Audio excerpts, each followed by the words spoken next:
Well, well, well.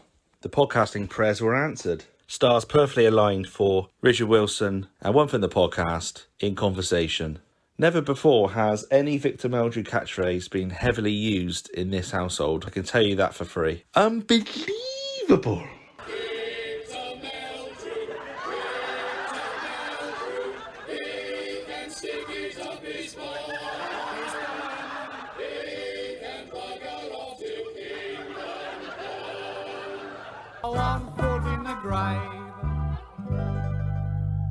Well, hello everyone. Thank you for downloading One Foot in the Podcast. Firstly, I'd just like to say to any of you on the receiving end of the slightly cruel prank I played where I released a blank episode, April Fool's Day, titled Guest Interview Special Richard Wilson.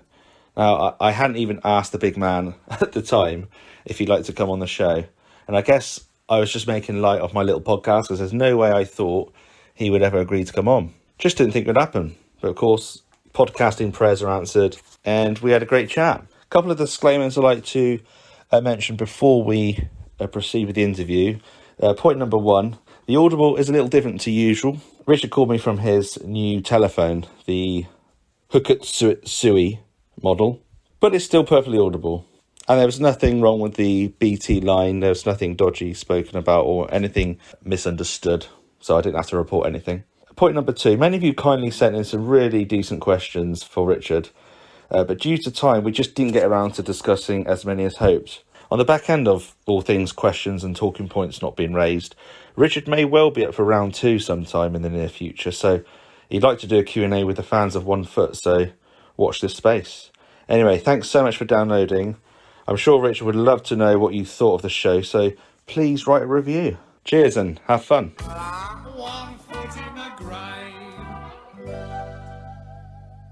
Hello, Tom. How are you anyway? I'm okay. How have you been doing in the last 12 months or so? Well, I'm getting a bit fed up with it, Tom, I must say.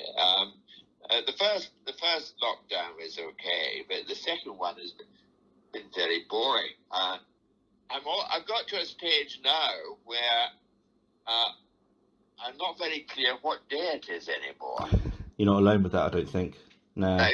Just give me 1 second. Today's Wednesday because yesterday was Tuesday. Yeah, and you know it's Wednesday because you're obviously very excited to do this podcast, right? Well, that's right. I've been looking forward to this podcast for the last 6 months. Thank you. Yeah. And I'm so pleased you let me onto it because I was afraid I might not make it. I mean, it's a privileged thing to be on, I've got to say. But so how long does the podcast last for, by the way? Oh, per episode. I mean, when I'm talking. No, I mean today. How long are you going to talk to me for? For as long as you are comfortable with doing. If you say at one point, "I've had enough now," Well, I'm not going to do any more than 6 hours. Oh. I can squeeze in. I mean, the amount of questions I prepared just in case there's awkward silences, that it may well fit 6 hours. We've already been speaking. I mean, we've been talking for quite a while, though, Tom. Yeah. I feel like you've known me longer than 20 minutes, more like a few years. But that's a good thing. I feel as though I've known you for quite a while too. Thank you very much. I was watching One Foot in the Grave. You know, from sort of the mid-90s onwards. My grandparents, I mean, you were God to them, honestly.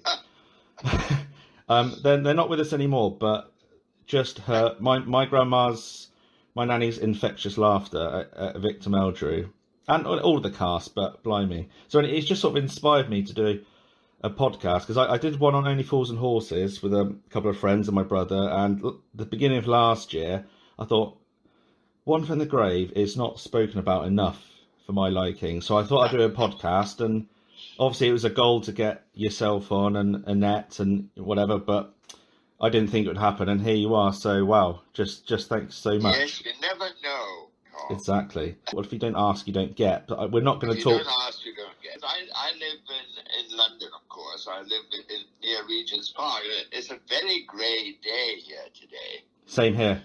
So I've got a jumper on again. Not an old Edmund sweater, I hope. No. So how long has your podcast been going for? I started sometime in February 2020, before the madness happened. When I asked if you would come on, I sort of had to use Mike Fenton Stevens as a bit of bait, because he's come on my podcast to talk about One Foot in his career. Oh, yeah. So I thought, yeah, if I tell Deborah, it's a very lovely lady who's representing you. She's very, very accommodating. Yeah, I started last February, and it was just to talk through each episode initially on my own, but I sort of invited regular fans to sort of do. Have you had any other cast members yet? You are so apart from Mike Fenton Stevens, who appeared in a very brief scene where you get locked in at Pippa's brother's house, Jeffrey Croker. I haven't, and you are the first. Well, you might as well start from the top, Tom. Absolutely. Do you know what? I not to drop her in it, but I did. Mike was lovely and said, "Have you asked Annette?" And I said, "I have emailed an agent, but I haven't heard back." So he goes, "So I can send a text to her daughter, of course, as an actress as well." Yeah. And unfortunately, Annette declined. But I think if today goes well, if you enjoy it, I'm sure David might do it with pleasure. Annette's I'm quite deaf, but Annette is even deafer. So that might be one of her problems. But I can always give Annette a ring as well. I haven't spoken to her for ages, but I'll have to check that I like it enough. Of course. I just want to assure you, I'm not going to get you to do any catchphrases. I don't even really want to touch upon it, because you've been asked since 1990, so that's not going to happen from me. All right? Yeah. Well, you must say to all your members that Richard Wilson sends his very best wishes. You have some. I mean, I know you know this, but the people are very grateful to start with for me doing this podcast, because they want One Foot in the Grave to be spoken about. And that's nice. Yeah, it's not really out there in the social media domain as much, because I don't know why that is, but I'm just trying to do my bit. I got some questions. I've got some reference points to remind, because. Well, you may have to. You know that I had a heart attack 4 years ago. I was so saddened to learn. I was going to ask you about how you are with that. Well, I'm still alive. Thank goodness. Yeah. Do you know what? Because you appeared on Good Morning Britain with Alex Beresford and Loose Women a few years ago. And I mean, what an amazing reunion with Annette. But you asked, like, oh, do you think you could do it again? I'm just thinking, you must know Victor died if you're in any way, shape, or form. I know. I have so many. I have so many taxi drives. I get a taxi. I use a stick to walk now, and so I get taxis everywhere. Oh, really? And a lot of taxi drivers, of course, say. I wondered if it might be you when I got the order. I'm delighted to meet you. I said, well, I'm delighted to meet you. And they always say, they don't always say, but many of them say, when are you going to do some more? I said, well, he's dead. Exactly.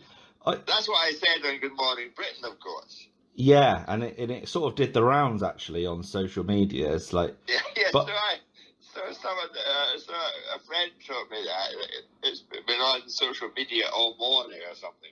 I'll tell you what else we have in common, which I think we might be friends for life if you learn this, that I'm a Manchester United fan as well. That's it.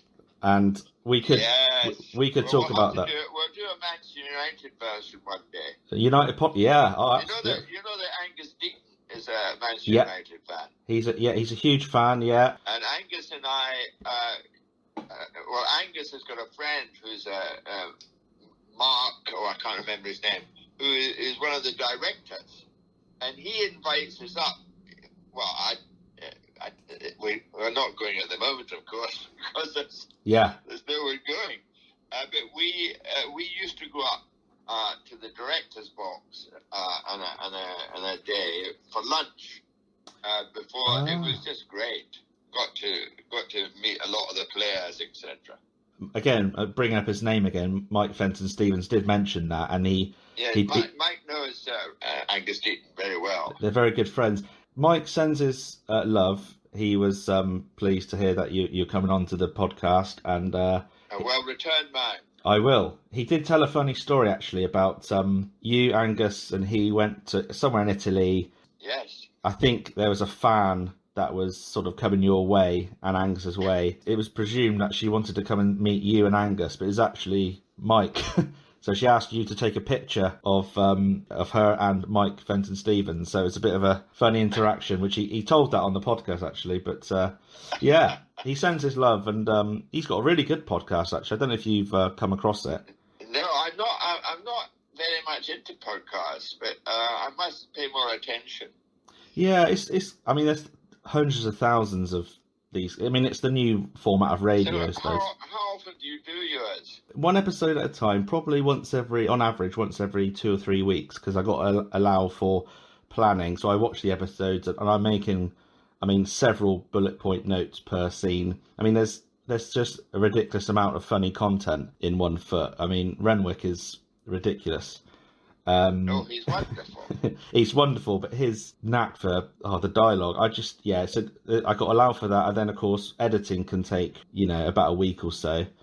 So yeah, probably fairly regular. I've done 5 series, and most so far. How many are in a series? There's about 6 episodes a series, 6 series. That's right. 6 specials and a couple of comic relief shorts. So I'm actually coming close to the end, but I've always said to myself, if I can get any of the cast on or anyone involved in entertainment just to have a chat, then that's a bonus, and here you are. So I'm sure Angus Deaton will come on for you. So how do I hear some of your old podcasts?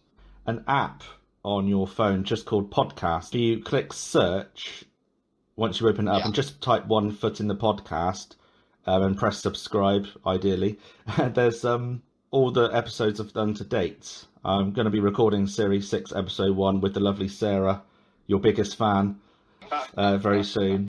After starring in One Foot in the Grave, 6 series, 36 episodes, 6 specials, 2 comic relief shorts, obviously not including the audio releases all running between... Did we do 6 specials? Yeah, you did. You're testing me now. So you did the man in the long black coat with Eric Idle. You did Who's Listening with the Garden Gnomes. You did 1 Foot in the Algarve. You did The Wisdom of the Witch, Starbound, and Endgame, which is phenomenal. Endgame. I mean, tear jerking. Which one was Endgame? Margaret suffered a heart attack, and I think you had a ghostly encounter in your dream with her. Yeah. But yeah, all running. I must just tell you about 1 Foot in the Algarve. You know why David Renwick wrote 1 Foot in the Algarve? Because it was Algarve and Grave were very close to each other. Yeah. So he thought it would be a great idea if we went to Portugal. And we went off to Portugal thinking, oh, how wonderful. But when we got to Portugal, it was in a very cold summer. Oh, and really? We all had to put on really warm clothes instead of our shorts and things. And it was a great, that one, the one with the donkey in the toilet in the pool was one of the most famous. Do you know, I went to the Algarve about 7 or 8 years ago, and I honestly say specifically because 1 Foot in the Grave was filmed there. I mean, I've never been to Portugal. So I went up to the reception staff at this hotel, and I said, I don't suppose you would have any idea roughly where they filmed the British sitcom 1 Foot in the Grave on this particular beach where there's several coves, because I made my fiance and we were walking up and down the beach, and I brought the Richard Webber book with the story of 1 Foot in the Grave, which was the best holiday read I've ever had. And I was just trying to locate it, but yeah, it was probably the best beach, one of the best beaches I've ever visited. Really, Golden Sands, the waves, a warm sea, just very clean. Just loved it. I understand Susie lost a lot of her pre-production notes, didn't she, when she went on a recce? Yes, so I remember that only because you mentioned it. I've forgotten all about that. Yeah. So as I was saying, all those episodes over 10 years, and obviously delivering the performances of a lifetime as the much loved and unsung hero Victor Meldrew, I guess you must feel proud. Oh yes, yes. It was the first leading role I'd had. I'd done a lot of sitcoms, but it was the first really big part I'd played. And I'd worked for David Renwick before in the newspaper one, so I knew David quite well. And there's a very big story is that I turned it down the first time, which is sort of true because I thought I was too. I didn't want to be playing old men. I thought I was far too young, which of course was rubbish. But I said no at first, and then Susie Belbin was who I hadn't met at that time. Susie Belbin wanted to try me again, so she sent me some more scripts, and I got an idea of how funny they were, and I went back to visit them. And when I went to see them, I knew I'd probably end up doing it. So I did, and we always. David had been working with another writer. I can't remember his name. Andrew Marshall. Writer. Yes, that's yeah. right. Yeah, and this was David's first solo version, and it was he's a wonderful writer. He just got better and better, and as I got used to what he was after, and it all became really, really enjoyable to do. Yeah, I mean, I guess no regrets then. No regrets at all. No.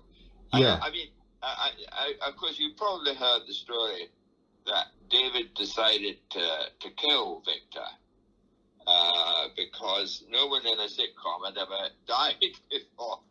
Well, I was gonna talk about that. I mean, that is a very gutsy thing to do as a writer, isn't it? I mean, you got this very gutsy sitcom at the height of its popularity, and I can't think of. I think the young ones aside, I can't think of a comedy where the lead is killed off, and that is a difficult episode to watch. I almost don't want to watch it, and I know lots of listeners have said the same. It's just that sort of journey that Victor makes. Margaret persuades him to go and see your old schoolmates. You love it, and it's just so sad. I mean, it's a blimmin' comedy drama. Let's face it, and we're drawn into it so much, aren't we? Just like poor Victor, any minute now. Yes. And of course, when we were doing Good Morning Britain recently, we Joss Van Tyler, who was in the program with me, gave the wrong name for the actress who had killed me. And that's the thing, Richard. Like when that interview came out, I wasn't aware of it at the time. One of my listeners, Darren, made me aware of it. He said, have you seen that interview with, well, I won't, people know it.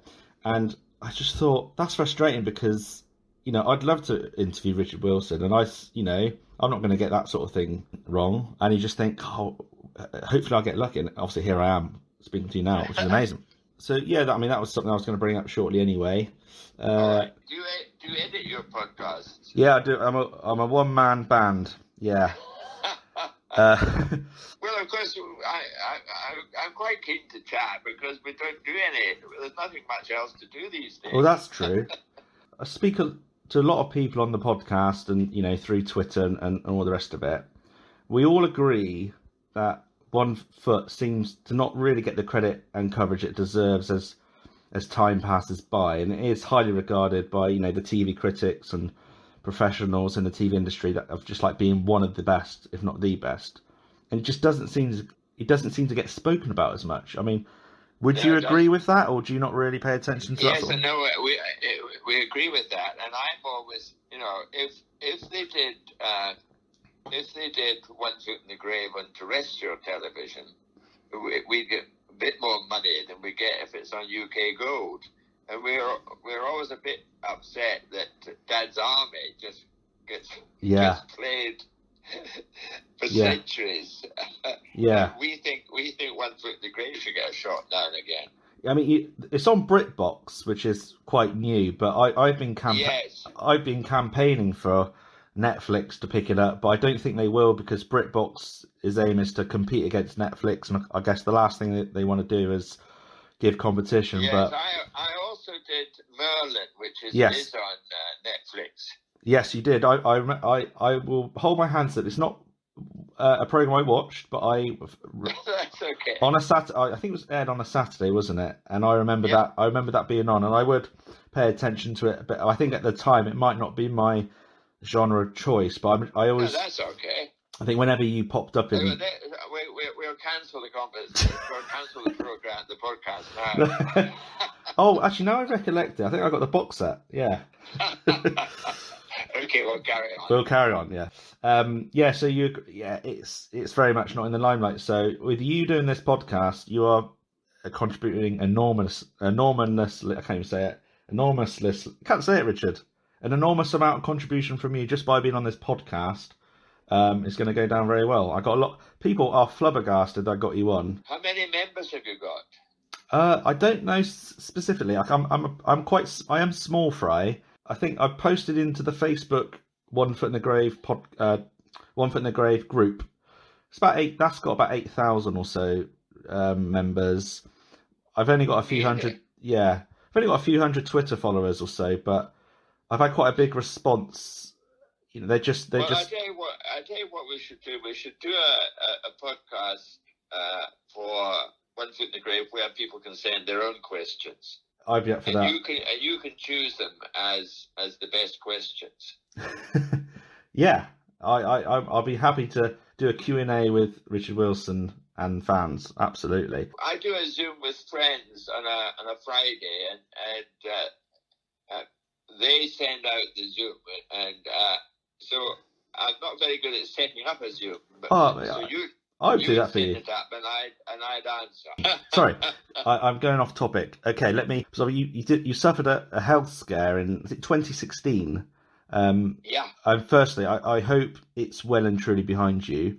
But I was just going to say, at the time, I do record an exciting announcement that you were to reprise the role of Victor Meldrew at the Edinburgh Fringe, just to perform the trial as a one-off. And did it take quite a bit of persuasion for you to be willing to make this one-off return? And do you think it could have led to more shows? So, firstly, the health scare all behind you. I don't think it would have led to more shows, because I don't think David would have written anymore, because one of the reasons he killed him. So you probably heard the story that I was doing Waiting for Godot in Manchester in the theatre. I did hear that, yeah. David and his wife came to see it, and we were having dinner afterwards. And David said to me, by the way, Richard, I'm thinking of killing off Victor. I said, what do you think? Now, he wasn't. If I had said no, don't kill him off, he would still have killed him off. Yeah. He just wanted to put it to me. So when he said, "What do you think?" I thought for about 30 seconds and said, "Yeah, go on, kill him." Yeah. I was feeling a bit fed up. Being angry with Victor. It is a masterstroke, but we're gutted to have said goodbye. But Victor and the rest of the cast, the characters, they do live on. I mean, first of all, there's this podcast, but people do watch it over and over again. I mean, I didn't know this was going on. Yeah, I mean, I don't know. I just can't believe. I'm delighted to hear it. I nearly let the catchphrase out, because I was going to say something along the lines of, "I'm amazed you're here," but in a Victor catchphrase, which I'm refusing to say because I'm not going to be one of those fans that annoys you, right? Yeah. obviously, yeah. I mean, Victor sadly deceased, but you don't think Victor the ghost could have just done the trial, No, just done the trial of it? Because I did come across, to my amazement, I think it was 2015. You were at the Sheffield Crucible doing that's right. you did the trial, and I thought this. I mean, those That's what I was going to do in Edinburgh, right? Okay, because I was the associate director of Sheffield Crucible, and I did in the main theatre. We did a charity show with me doing the trial, and so it worked so well, and it was so popular that we decided to do it at the Edinburgh Festival. And I was going up to Edinburgh, I think, on the Monday.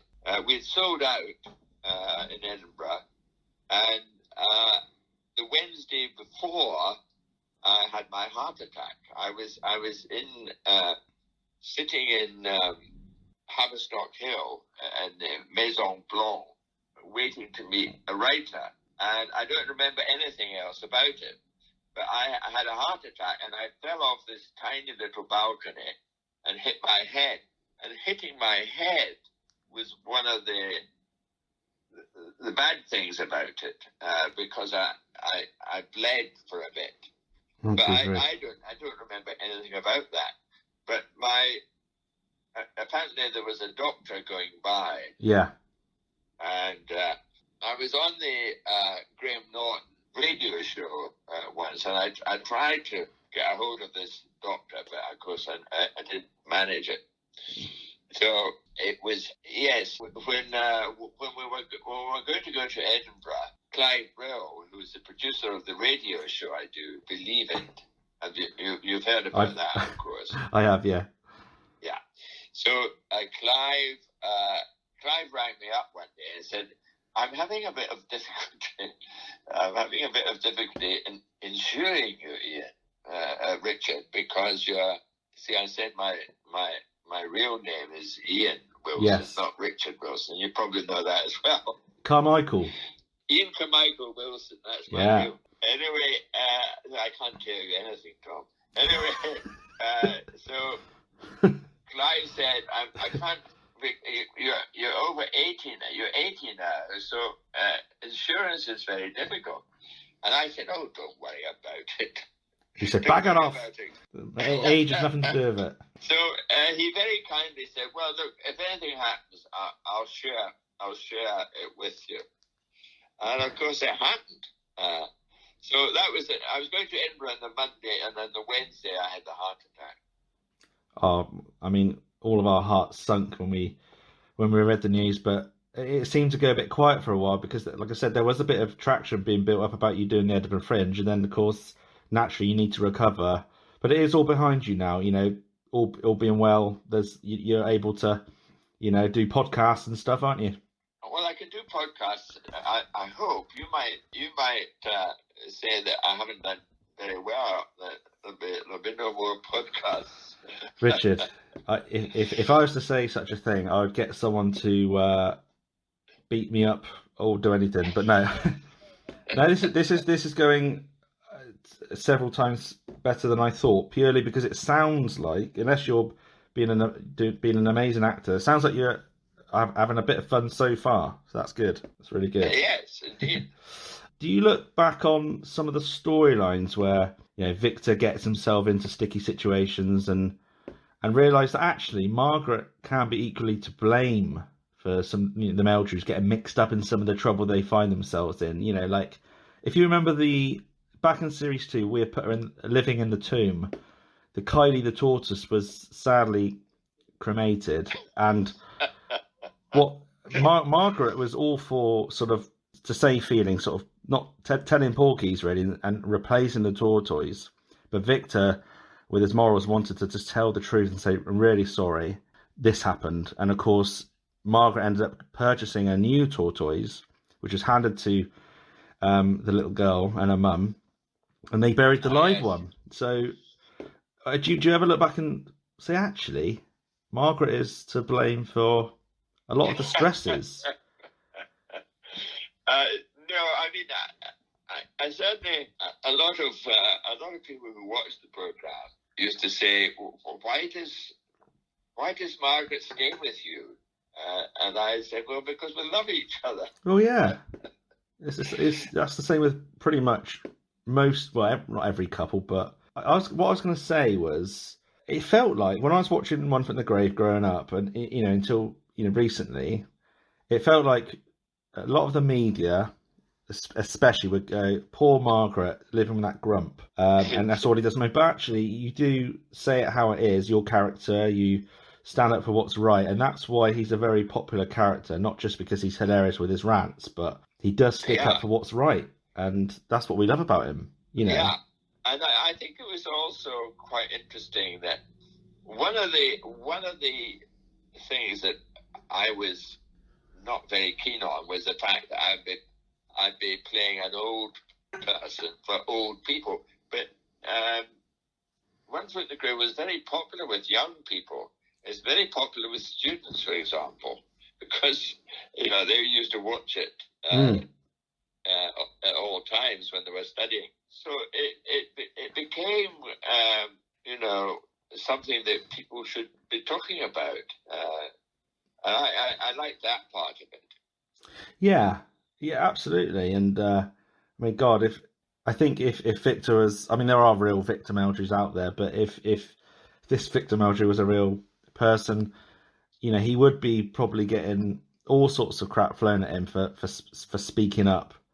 I mean, that's probably obvious to say, but one of the things that worried me, he wasn't a very funny man. Well, he was funny, of course. I mean, he didn't have much of a sense of humour himself, Victor. I tell you, one of my favourite moments, Secret of the Seven Sorcerers. Victor is sat listening to. He's got his headphones on, and poor Mrs. Warboy. I don't know if you recollect. Poor Mrs. Warboy and Margaret. She's pouring her heart out to Margaret because she thinks her husband Chris is having an affair, and just at the right moment, you burst out laughing. I think you listened to you must be listening to the Spam sketch, Monty Python. And you're laughing at just the right moment for when Mrs. Warboy says a line about something bad, like, I think Chris is having an affair, and then you, Victor, I keep saying you, but Victor, well, it is you, bursts out laughing, and just the comic timing, that's one of my favourite moments. It's very straightforward, simple, but it's amazing. Yes. I mean, it's interesting that you when you mention the name of a show, I can't remember what the show is. But then you start and talk about it, then it comes back to me. Yeah. I mean, one of the other things that was very, very, very popular is the little puppy that I pick up for the phone. That is, I suppose the amazing thing about David's writing is that when the program was at its height, people would tell me about their favourite programs, and there was a lot of them. David wrote a lot of favourite programs that people, the one with the shooting of the the statues in the garden.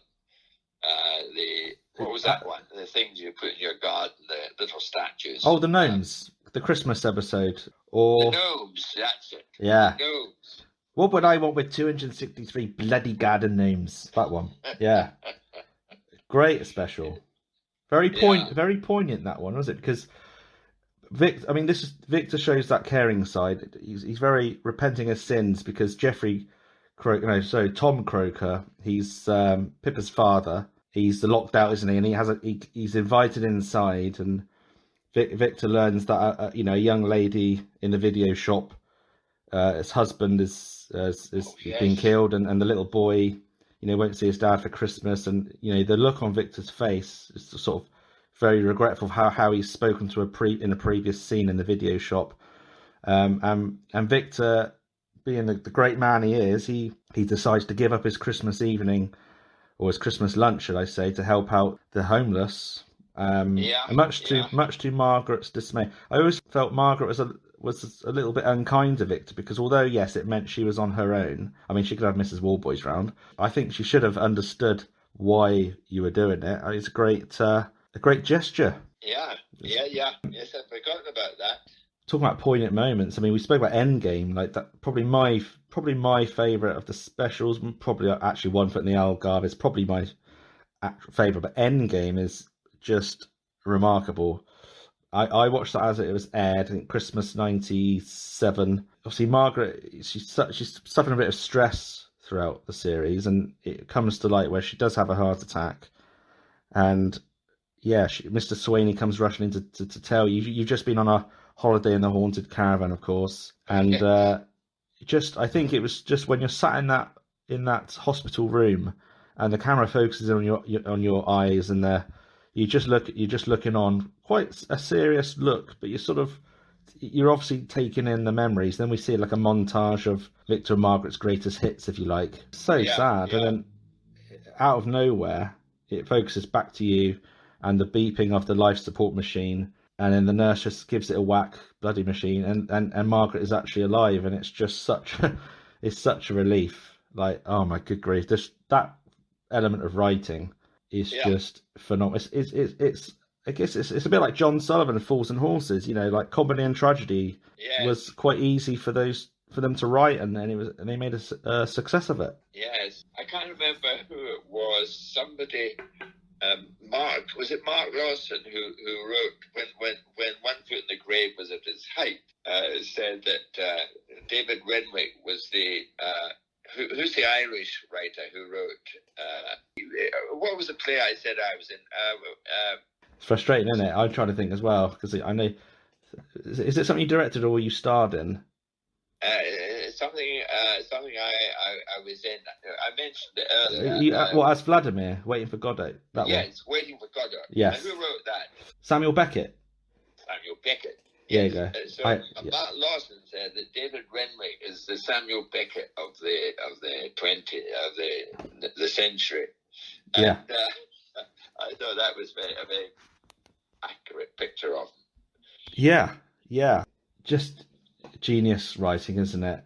When we first meet when we first meet Victor Meldrew, obviously he's been forced to retire, and he's been at this company for 26 years. What do you? I don't think it's ever come to light what he did. I mean, this is a case of an opinion now. What do you think? Bear in mind, Victor was a very creative individual. He liked making things. He wrote a script. He did the ventriloquism. What do you think he did before he became a security guard? What would you say would have fit? Oh, before he became a security guard? What do you think he did? Gosh. Well, I don't know what it was, but it probably wasn't very bright. He wasn't a brain surgeon, certainly. He may have been a security guard for some time, Yes, because I mean, maybe he was just another. It was just another company he worked for, and he was always. Yes. I don't think Victor was hugely clever. But don't tell David Renwick I said that. Well, he may well agree. I don't know. Like, he may have intended. It's no obvious sign that he wasn't exactly dim. He knew right from wrong, didn't he? That's for sure. Yeah. I remember saying to David once, I was thinking of taking up golf, and I said to him, "Would it not be an idea if Victor took up golf?" And he said, "No, it wouldn't." That was it. And I said, "Why?" He said, "I don't know anything about golf." I suppose you got to write what you know, I suppose, didn't you? Yeah. So he wrote, the thing that David said, of course, was that he used to be a reporter in the local papers. And he said that most of what he wrote about Victor was based on truth. Yes. If he didn't know anything about golf, it may well not have worked, I suppose. Yeah. Were there any storylines or any episodes? Again, I'll give you some examples. Were there any storylines you found particularly difficult to film, or maybe difficult to watch as a fan? Whether it be like because you might have known someone personally affected, or maybe you weren't overly keen on some of the more dark elements of the show. I've got a few examples if you want me to run through, unless you can think of something straight off. I remember the one where I was buried in the garden with my head. You know, I was Daniel Peacock, wasn't it? Yeah. Yeah. They dug this hole for me, and it was in a space in the garden where the wind was just breezing right down the garden into my face, and I wasn't feeling great about the idea. No. And so we filmed it, and I remember saying, "Thank God that's over." And then the stage manager came and said, "Richard, sorry, it's not. Does it do it again? It's not worked. We've got to go again." I thought, oh no. So I wasn't very, and I had a hot water bottle down there to keep me warm. Yeah. I hated it. Yeah, I completely empathise with that. I mean, it was hilariously funny, not for Victor, but that's another iconic image, really. Just your head sticking out from the ground. I just love Margaret puts the plant pot over your head, but I think Patrick and Pippa are just walking around the back alley, and she says, "Oh, should I go and get them for help?" And it's just the way Victor responds with, "Don't you bloody dare!" For him to see me like this, just that delivery, amazing. What was my other neighbour? Who played that? So you had one side, you had Mr. Swaney and his unseen mother, Owen Brenham. Yes, we never saw the mother. But Owen got into Doctors eventually. He left Doctors, didn't he? Yeah, I didn't watch it, but I think he might have been killed off as well. You know, I'm not too sure. Oh, really? I never watched it. I thought it was a terrible program. Yeah, it's not. It's one of those daytime things. I'm not. It's not for me. But yeah, Mr. Swaney one side, you had the Trenches, Patrick and Pippa the other. Right. Of course, Tim Brooke Taylor stepped in with. Oh yes. Didn't he? I think that was Endgame, and he had. I think that got off to a good start, didn't they? They were very welcoming, the McVitties. That's Derek and Betty McVitie, and it was going rather well for them for a short while, but before it went a bit pear-shaped with, I think you accidentally kidnapped an old lady, a millionaire's son. Yeah. before that went down the hill, but yeah. Yes, Janine Davitsky was very good playing Angus's wife. Yeah, I would say the ladies in the show just as funny. Like Margaret's growling, Annette's ability to growl in frustration was hit absolutely. Just honestly, I think Paul Merton said, and this was one of my listeners, Andrew. He said Paul Merton had apparently said One Foot in the Grave is one of those comedies where all the sitcoms, and again this is obviously his opinion, One Foot is the one comedy that you just generally laugh out loud no matter how many times you rewatch it. And I definitely agree with that. Like Only Fools is like my most loved comedy, and One Foot in the Grave is, of course, absolutely love it. But I would watch I'd watch Only Fools and Horses, and it's like a comfort blanket, and I still laugh at it. But I put One Foot on, and I'm still laughing. And I tell you, actually, this is either a good or a bad thing. I'll let you decide. But my 2.5-year-old, she's learned her first swear word, and she can say your famous catchphrase. I'm not going to say it, and it's very cute. And I was going to record it and put it at the start of the podcast. But she can also say, "What in the name of bloody hell?" But she's even perfected the slight, the Scotch accent element. Scotch say she says she's very bright. She says bloody hell. The emphasis on the L. So what's her name? Margot. Margot. Yeah, absolutely little cutie. Well, give her my love. I will. And again, I think this might be like father, like daughter. But if she's not having a good time and she's a little bit whingy, if I put on a British sitcom, particularly One Foot, she calms down. So I don't know. It's remarkable, really. But yeah, should we move on? Mrs. Warboys. Now, she was on the receiving end of some of Victor's rants. You know, she used to get into all sorts of trouble. I mean, Maureen Mantle, yes. couple of examples. You know, she thought so. Victor needed so the episode Descent into the Maelstrom, series 4.